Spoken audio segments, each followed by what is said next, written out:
I am Shivaji Bhaskar, Faculty of Russian at the School of Foreign Languages, IGNOU. I welcome you all to this course, Basics of Russian Communication Skills Part 1. As you must be aware about the various concepts of basic greetings in Russian, you must have learned about the settings in formal and informal situation. We have used certain expressions like Здравствуйте, Привет, etc. When do we use such expressions and what are the basic concepts? You must be having a fair idea now. Now, in this module, we shall be discussing about various other communication in Russian, especially in situation-based dialogues. You have already learned about the usage of ты and вы, which we use in informal and formal setting. So now, I would like to take your attention to this special dialogue which we have used in order to understand the basics expressions. So here we have a dialogue between two people, Pavel and Anna. We already know some of the names in Russian and which gender they belong to. So Pavel is a masculine name, whereas Anna is a feminine. So Pavel says, "Good evening." Pavel, "Добрый вечер." Anna, "Good evening." Добрый вечер. Pavel, "How's life?" It actually means how are you, but when you are talking to somebody who is in informal setting, then you use different other expressions. Like here we see Pavel is saying, "How's life?" Pavel, "Как поживаешь?" And that is why here the verb поживать has been conjugated into the form of ты, which is you singular. You must have learned about the conjugation of different verbs, perfective and imperfect, as well as many other usage in the verbs of motion. But in this special module, you will be discussing the usage of these verbs in the conversation or dialogues. So now let's pay attention to this dialogue. Pavel, "Good evening." Anna, "Good evening." Pavel, "How's life?" Anna, "So, thank you." Pavel, "You are welcome." Anna, "See you." Pavel, "Bye." So here you can see in English that these basic expressions are of very informal nature. That is why in Russian, especially when you have people around who are very close to you or who are your colleagues, your friends, family, use the expression of informal setting. Now let's pay attention to the Russian part. So Anna and Pavel, they are having a discussion, they are having a dialogue. So Pavel is saying, "Good evening," and for good evening in Russian we have Добрый вечер. It could have been Доброе утро, Добрый день, but depending upon the context you can also use it as you wish. Anna, "Good evening." Anna, "Добрый вечер." Pavel, "Как поживаешь?" Anna, "Так себе." Спасибо. Here you can also use "Все нормально", спасибо, "Все окей", спасибо. These are the same expressions used to describe the same sentiment, the same emotion, and you can also use these different expressions depending upon the context and the usage, but only one expression at a time. All right. Okay. So Pavel says, "You are welcome." So when do we use "you are welcome"? We can use it in Russian as "Пожалуйста." See you. Пока. And we know пока means see you in informal setting. Then Pavel says bye. They can also use пока in place of до свидания. So here we have learned about certain expressions which we categorically used in informal situation. So I hope you have understood it very well. Now let's go ahead and pay attention to another dialogue. So the dialogue is between Olga and Alex. Olga, "Hey friend, missed you so much." Alex, "Hello, how are you?" Olga, "I am fine, thank you." Olga, "What's new?" Alex, "Nothing much." Olga, "Okay."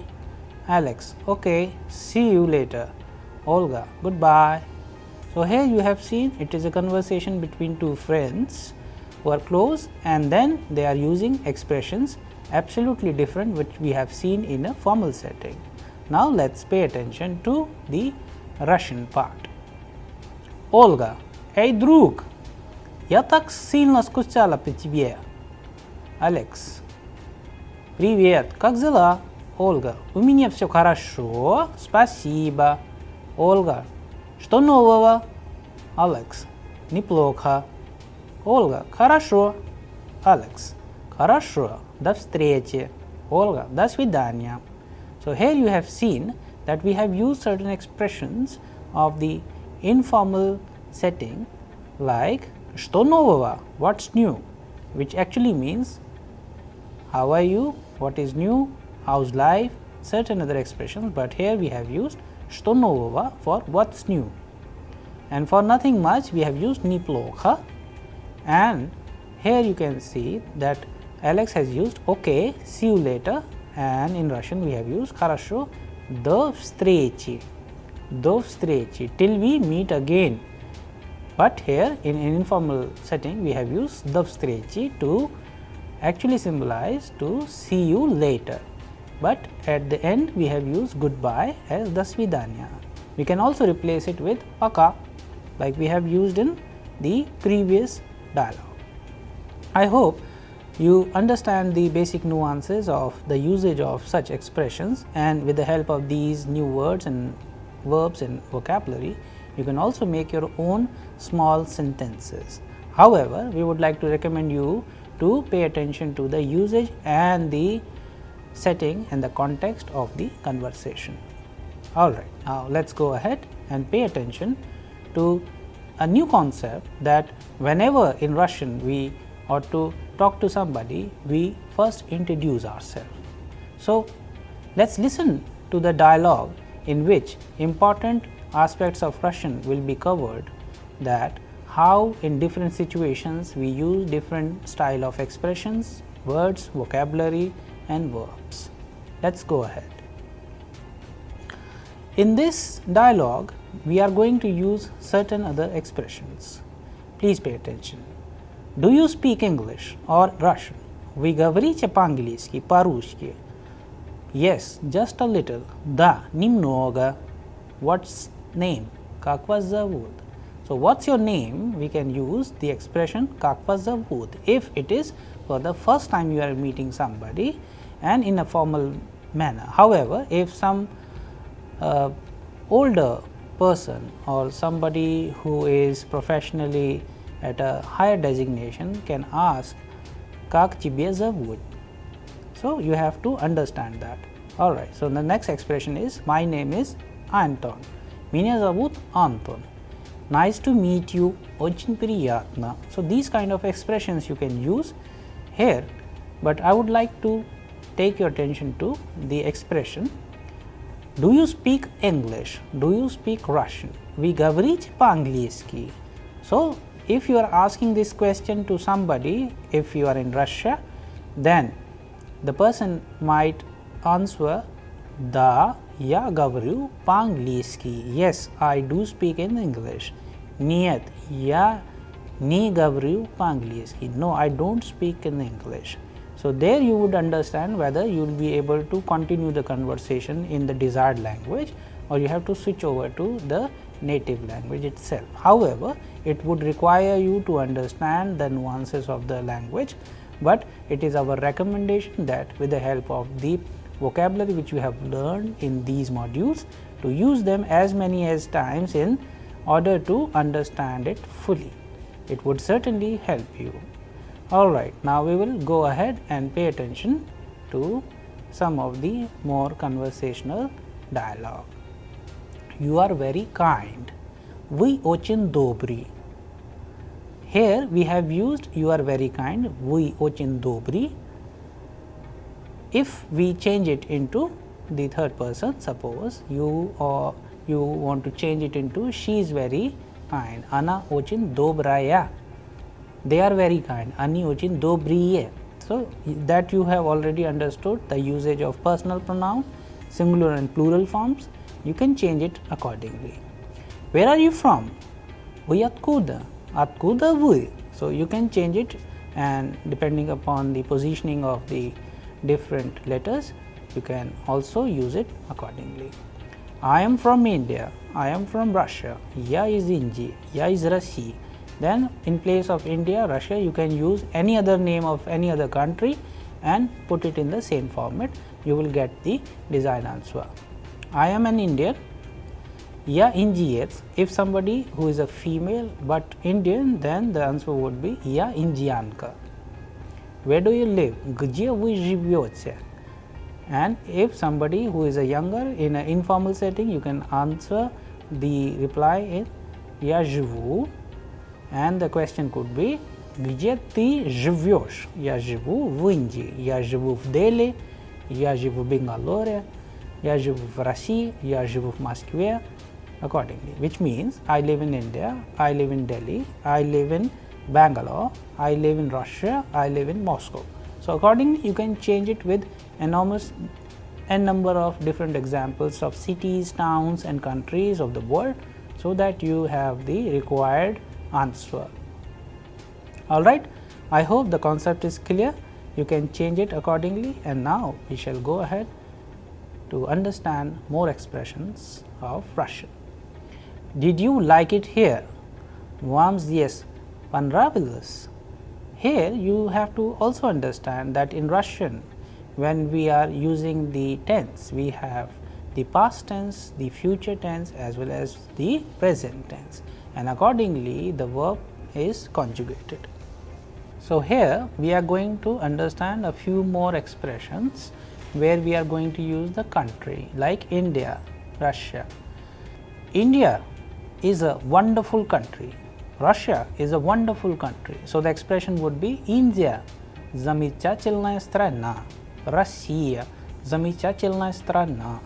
Да, India замечательная страна. Да, Россия замечательная страна.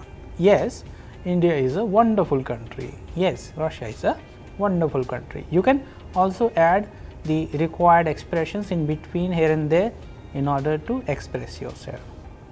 Now the second one, what do you do for living? Чем вы занимаетесь? It means what is your work, what do you do? I work as a translator, I work as a businessman, I work as a professor. You can use any expression depending upon the profession, but the answer would be, as far as the grammar is concerned, я работаю. If it is translator, переводчиком. Translator is переводчик, but when we use it in this expression, the exact expression falls into a case which is known as instrumental case. So it changes as я работаю чем and кем, я работаю переводчиком, я работаю бизнесменом, я работаю профессором, and etc. etc. Different kind of professions you can use, but the grammatical concept would remain same. For example, кем работает ваш отец? What does your father do? Он работает врачом. He works as a doctor, or simply he is a doctor. So there you can use many other professions which we have learned in our previous modules and use it here, but the setting of the grammatical concept would remain same. However, in Russian grammar, as you must have learned, that in this instrumental case, the ending of the masculine and the feminine changes. So you have to be very careful while changing it. For example, if it is преподавательница, which means a female professor, it would be моя мама работает преподавательницей. So it would change accordingly. Alright. Okay. So I like Russian language. Мне нравится русский язык. So here in place of Russian language, it could be any other language. For example, like German. Мне нравится немецкий язык. Or Hindi. Мне нравится язык Hindi. Or Sanskrit. Мне нравится Sanskrit. Or any other language you would want to replace it with, you can choose and place it here. The sentence would remain in a same grammatical manner, but the meaning would change entirely. So, I hope that with the help of these concepts like we have just used, you can also use them with your family and friends in order to understand it properly. Okay, now we will go ahead. Here you can see a few more expressions. That's good. How old are you? I am 20 years, 30 years old. I have to go. I will be right back. So, these are very important expressions which we use in our day to day life. So, that's good. Это хорошо. How old are you? Сколько вам лет?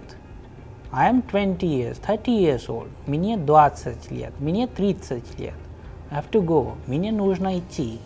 I will be right back. Я сейчас вернусь. So, these are the expressions you can also use with many other different situations. Suppose if somebody is 15 years old, сколько вам лет? How old are you? Мне 15 лет.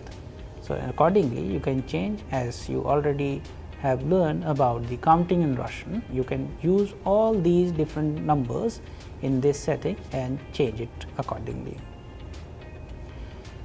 Alright, now let us go ahead and pay attention to some of the very basic expressions of Russian like welcome, excuse me, sorry, help, fire or stop. Welcome is добро пожаловать. Excuse me is извините. Sorry is простите. Help is помогите. And fire is пожар. And stop is stop.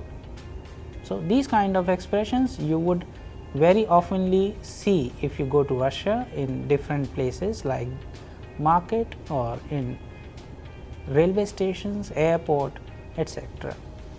And in any place, if you are sitting in a hall or if you are sitting in a place where you have the option of enter and exit, you would see the signs like vkhod and vykhod, which actually means to enter and to get out or to exit. So, these are the basic expressions you would be able to read in different signages across Russia, where you need to understand them properly and do accordingly. Alright, now let us go ahead and pay attention to some of the more important aspects of Russian conversation. Я понимаю. Понимать means to understand. So, for I we have я. I understand. Я понимаю. I don't understand. Я не понимаю. Please speak more slowly. Пожалуйста, говорите помедленнее. So, whenever you are using expressions, for example, when I say я понимаю, so the expression would match with the body language. Suppose you are saying I understand, so the expression would be like same. But suppose if you don't understand, the expression in a normal way we use in our own mother tongue, we have to carry that. I don't understand. Я не понимаю. Please speak more slowly. Пожалуйста, говорите помедленнее. Please write it down. Напишите or запишите, пожалуйста. Do you speak English? Вы говорите по-английски? Yes, a little. Да, немного. So, accordingly, once you understand not only the basics of using these expressions, but it should also match with your style, your body language, so that you process the information perfectly, and when conversing with the Russians, they will find it very easy to understand, to comprehend, and they would like it that you are speaking not only as if you have learned it like that, but you have actually embraced it. Alright, I hope you understood all these expressions in such a manner that we would like and we would want you to learn in a way that as if you are learning any other language like Russian as it's your own. Okay, now we will be learning about some of the expressions which we use in different situations. For example, if you are traveling, if you are visiting a place, you might be having an expression which we use oftenly, such as where is the toilet? And how do you say in Russian? How much is this? Something, these expressions which we use in markets, which we use at the airport or the railway station and many other places very oftenly. So, where's the toilet? Где находится туалет? In place of toilet, you can also replace it with many other words, but the Russian, the sequencing of the word order would remain like this. Где находится что? Туалет. Magazine, which means shop. Где находится магазин? Где находится ресторан? Где находится отель? So, where does the restaurant is located, and where is the magazine, which means where is the shop, and many other such words you can replace it with and you will find it. So, people would say that находится там, находится туда, находится недалеко, находится далеко, and many other expressions which you already know. So, находится тут, locates here. Находится там, locates there. Находится недалеко, it's not very far. Находится далеко, locates very far, and many other expressions which you would listen to, which you would hear if you converse in this manner. But the most important thing is that the word order has to be like this. So, how do you say in Russian? Как сказать по-русски? For example, if you have a picture of bread, so you would show it to somebody and you would say, как сказать по-русски? Вот это. The person would see that it is a bread and he would say, хлеб.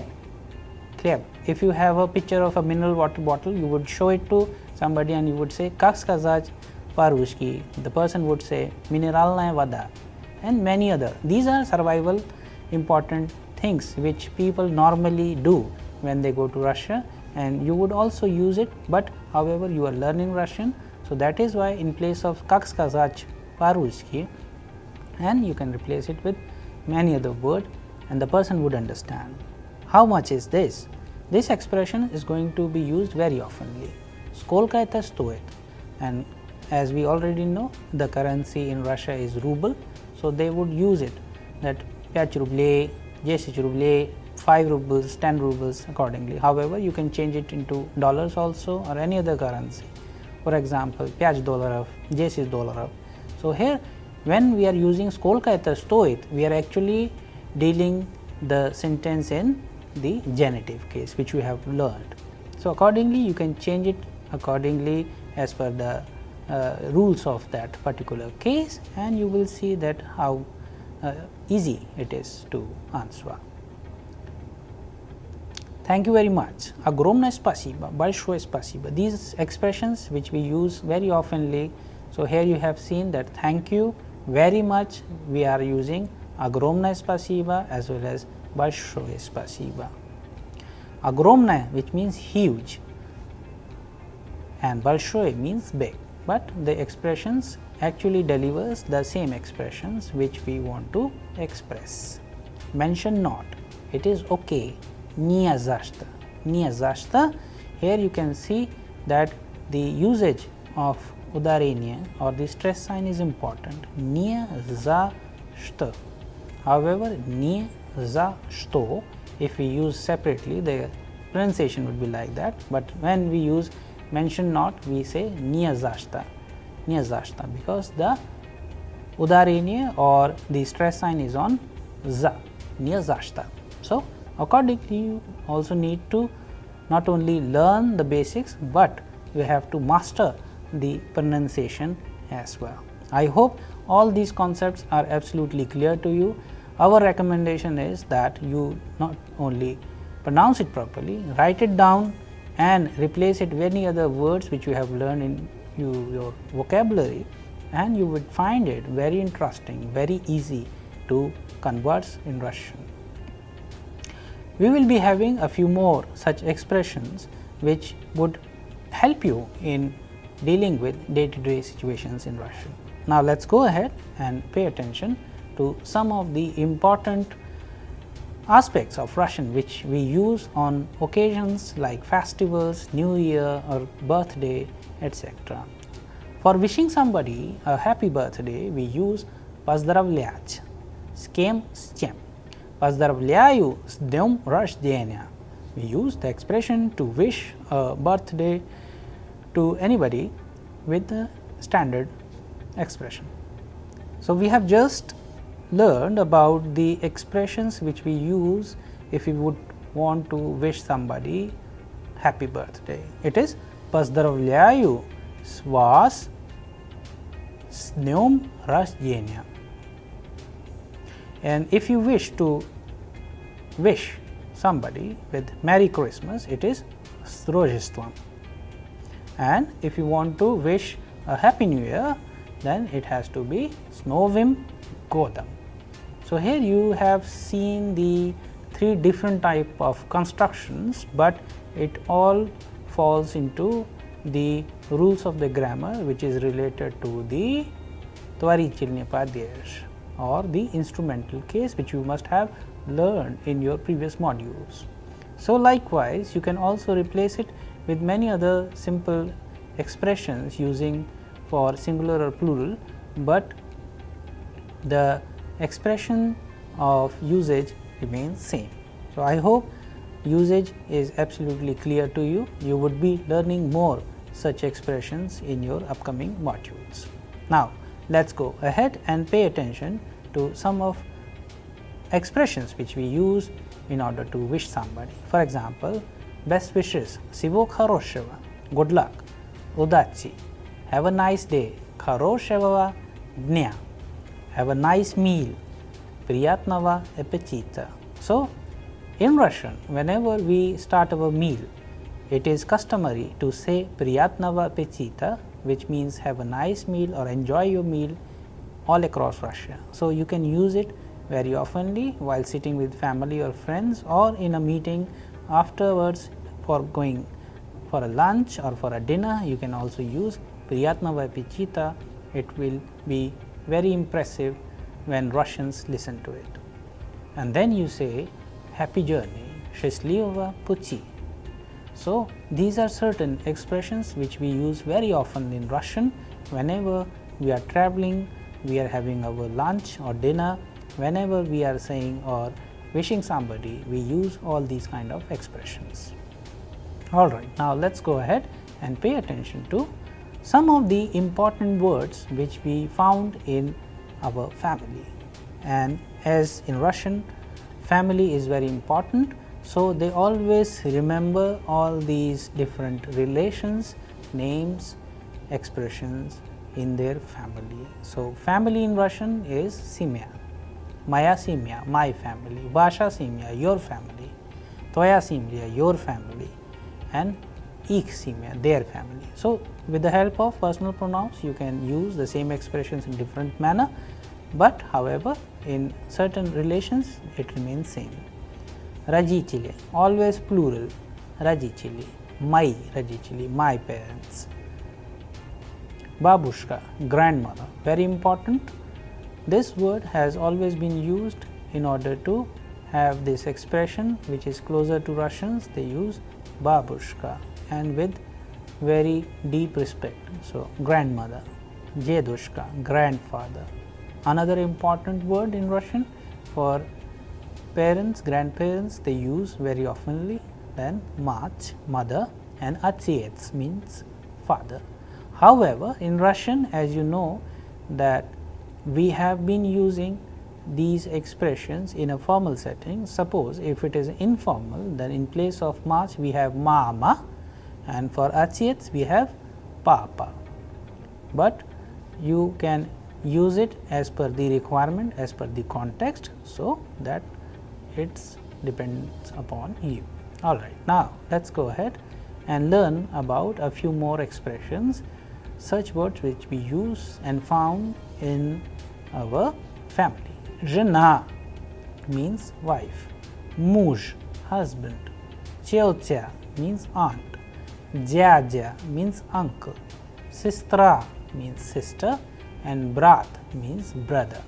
So, all these relations you find in family, and likewise you need to remember it by heart whenever you are conversing in Russian, and if somebody is telling you something about the family members or relatives, then you must understand it fully, especially when we have some of the words like tiotia, jiajia, babushka, jedushka. Sometimes they would be very similar. However, don't get confused when you are using and listening to these words like tiotia, jiajia, and use it otherwise. So, be very careful with the usage of such words. Jiajia always used with uncle, tiotia always used with aunt, jedushka means grandfather, and babushka always means grandmother. So, be very careful and always use it properly. For example, babushka, maya babushka, jedushka, moi. So, jedushka because masculine gender, babushka feminine gender. Likewise, tiotia, it means aunt. So, maya tiotia, my aunt. But jiajia, which means uncle, is moi, my uncle. So, be very careful while using it with the personal pronouns and use in a sentence. All right. Now, let us go ahead and pay attention to a few more such expressions which we see in family. Doch means daughter, syn means son, jechi means children, vnuk means granddaughter, vnuchka means granddaughter, and vnuk means grandson. So, here you have seen many different expressions, different words which we use in family in Russian, and use it accordingly. I hope the entire concept of having all these different words in a family is clear to you. Now, we will go ahead and pay attention to some of the important aspects which we have just learned in our module. So, we have learned about basic expressions, we have learned about different aspects of these expressions, these dialogues, in situation based dialogues, in many other aspects which we have seen, whether the person is traveling or wishing somebody a birthday or new year or Merry Christmas. We have seen these expressions which we have used in our family and many other such aspects.